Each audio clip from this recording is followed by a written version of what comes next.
Ma çamur yama yoğunup gitti. Zülüvelim çamurlar okşap gitti çakkan yolunlar. Çamurlar yoğunuptu çakkan yolunlar. Okşaptı yoğunuptu ucu kanlar küçülemez. Beni küçülemez. Çamurlar okşap gitti çakkan yolunlar. Çamurlar ne kirlenler. Neler yürümez.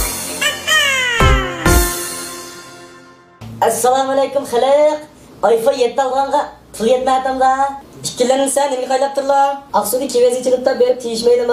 Güzel arzu armanlarınız barlık kivezlikte emel göçküsü.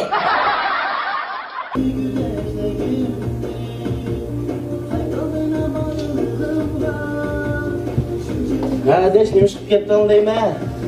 Vay adashmish baliqni eslatgan lan. He. Shu vaqtlarimiz yaxshi ekan. G'am yo'q, dard yo'q, muhabbat mi yo'q, yanchi pul mi yo'q. Shunda g'amsiz o'ynagan. Kardeş, hap konuda işlenmiyor. Nima jiq yo'llagan narsalar bu? Chamberkinni qalayim qil qilib. O'xshash mazmunni yo'llagan.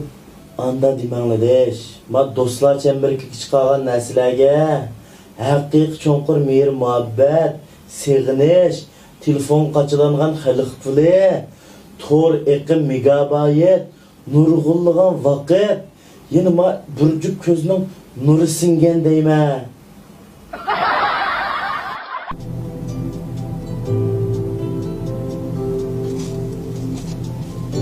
Nijalida o'xshamanda adash bu. Ha deş, xili oldu işlerdimiş büteylemeydi adamlar. Deş bu örtürüp yemsildeyme. Adash, odamda it bizan bola, o'tirib bizan tag'in toshmay ketgan lan. Ha. Sen o'rtib yatman go.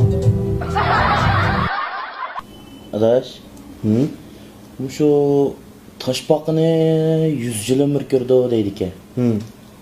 Bürküt mü 80 yıl ömür göreymiş danlar. Bu çaşkan neçe yıl ömür gördü ganda? U adash mushukning sovuq balıqchi mı? Her yakşam saat 9'da Hürler TV Nefran bir salonda tuncu tarqıtıldı. Bizni alayib qolgan taraflar Çayxana paranları, Nefran bir saloni, Çamg'ur saloni, Naqsha MP3 saloni, Uy kitabim saloni, Güzellik saloni, Uy itot saloni, Kinoxona saloni, Chimenzar.com saloni, Bilimen saloni, Anu Tuproq saloni, Chimbulaq to'ri, Gradus biz saloni, Gradus san'at saloni, Konu Naqshi saloni, Artut saloni, Uy Ablajon saloni. Uf, hammalar ko'radi.